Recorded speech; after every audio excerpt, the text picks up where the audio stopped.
Well, this is a continuation of work I started in 2012 when I did an artist residency in Fremantle, Western Australia, with some Dutch shipwrecks in the Indian Ocean. That it really woke something up in me about story and the story of objects and how objects kind of through time carry meaning, and sometimes the meaning's wiped away and sometimes we're left to wonder what the story is. I've been working for the last 5 years as a diver for hire in the Columbia River and a lot of the bodies of water around here. So I've really become aware of what happens below the surface of the water and kind of the vernacular of how nature alters things over time. Something falls out of this realm into the water, it can be lost for 100, 200 years. I see the water a little bit as a signifier of consciousness. So when things are lost into the ocean or into the water, they disappear from our world, but they're still there.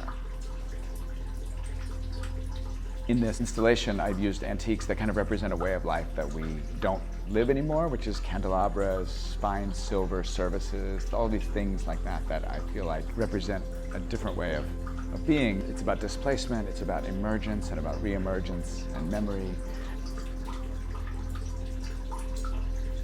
So water and fire is they're both very living things, right? Combining the dripping water. It also has like a chaotic aspect. Water is working its way in, entropy and degradation. But the fire also represents kind of life. And then the water is counter to that, but I think they're really interesting together. There are some chaotic aspects to it. Sometimes the water comes down faster in some places and slower. There's a rhythm that it sets up. So it makes it easier to sit and contemplate, I found, for our viewers. The first people through have just sat for a long time and been able to sit and listening, seeing. There's just enough happening. Some people say it represents kind of like this extravagantness, but also tragedy. So when you mix extravagance and tragedy, that's a really interesting thing. With the backdrop of being these artifacts and their story, what is their story?